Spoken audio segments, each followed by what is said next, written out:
اکثر اوقات والدین یہ ایک طریقہ استعمال کرتے ہیں کہ اگر بچہ کوئی بات نہیں مان رہا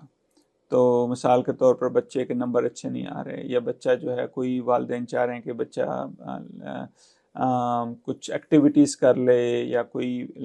پیانو سیکھ لے، یا سوئمنگ سیکھ لے، یا کوئی اس طرح کی ایکٹیویٹیز، ڈیبیٹ میں حصہ لے لے، بچہ کتابیں پڑھنا شروع کر دے۔ یہ اگر والدین کی خواہش ہوتی ہے اور والدین اس کے اوپر کافی پیسے بھی اسپینڈ کر رہے ہوتے ہیں، لیکن اگر بچہ نہیں سن پاتا تو اکثر اوقات جو ہے نا وہ پھر والدین آپس میں ایک دوسرے سے جو ہے نا وہ اونچی آواز میں بات کرنا، ایک دوسرے کو بلیم کرنا، یا اس طرح کے مطلب میں نے دیکھیں کافی زیادہ بیہیویئر شروع ہو جاتے ہیں۔ تو پھر بعض دفعہ والدہ یا والد یہ کہتے ہیں کہ دیکھو تمہاری وجہ سے تمہارے والد کتنے پریشان ہو گئے ہیں، وہ اتنی محنت کر رہے ہیں، سارا دن محنت کرتے ہیں، اتنے پیسے کر کے تمہارے اوپر اتنی اچھی ٹیوشن ڈالی ہے، لیکن دیکھو وہ تمہیں صرف کتابیں پڑھنے کا کہہ رہے تھے، کتنا اچھا شوق ہے، لیکن اب تم سن نہیں پا رہے، تو اس کی وجہ سے تمہارے والدین ہر وقت پریشان رہتے ہیں، ہر وقت اداس رہتے ہیں۔ تو بچے جو ہے نا وہ اکثر میں نے دیکھا ہے کہ وہ اس پریشر میں کہ میری وجہ سے میرے والدین آپس میں لڑ رہے ہیں، یا ان کا آپس میں تعلق خراب ہو رہا ہے، یا میری وجہ سے میرے والد یا والدہ جو ہے وہ بہت اداس رہنا شروع ہو، پریشر میں آ کے وہ کام کر دیتے ہیں جو وہ نہیں کرنا چاہ رہے ہوتے۔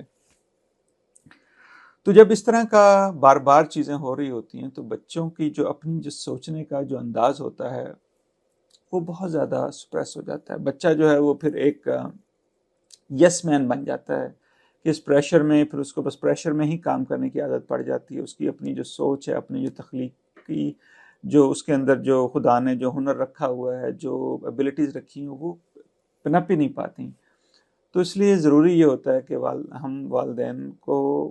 خیال کرنا چاہیے کہ کس طرح ہم اپنے بچوں کو پریشر کر رہے ہیں، کیا جو ہم بچوں کو کہنا چاہ رہے ہیں بالکل وہ شاید ایک اچھی چیز ہو، لیکن کیا ہم بچے کو اس کام کرنے کے لیے کہیں بہت زیادہ پریشر میں، بہت زیادہ سٹریس میں، یا بہت زیادہ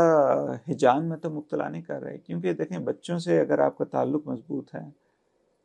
تو یہ جو ہے یہ مین چیز ہونی چاہیے کہ ہمارا تعلق کوئی بھی ایسی چیز کے جس سے ہمارا تعلق ہمارے بچوں سے خراب نہ ہو، کوشش یہ کرنی چاہیے کہ ان چیزوں سے ہمیں زیادہ سے زیادہ پرہیز کرنا چاہیے۔ ہمارا جب تعلق اپنے بچوں سے مضبوط ہوتا ہے تو پھر بچے جو بھی پریشانی ہوتی ہے وہ ہمارے ساتھ شیئر کرتے ہیں۔ آج کل آپ دیکھ رہے ہیں کہ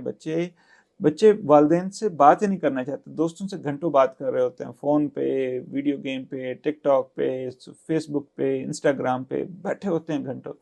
لیکن جیسے والد آتے ہیں، والدہ آتی ہیں، 15 منٹ 10 منٹ، ہاں ٹھیک ہے، بالکل ٹھیک ہے، اس سے زیادہ بچوں سے بات نہیں ہوتی۔ اس کی وجہ یہ ہے کہ دوریاں اتنی زیادہ پیدا ہو گئی ہیں ان بیہیویئرز کی وجہ سے والدین کی، کہ بچوں جو ہیں وہ بس والدین سے دور بھاگ رہے ہوتے ہیں۔ تو اس لیے اپنے تعلق کو اپنے بچوں سے مضبوط کریں، اور کوشش یہ کریں کہ بچوں کو سمجھیں اور ان سے پیار سے ان کو سمجھائیں، اور ان سے اپنے تعلق کو مضبوط کرنے کے لیے جو بھی کچھ ہو سکتا ہے اس پہ ضرور کوشش کریں۔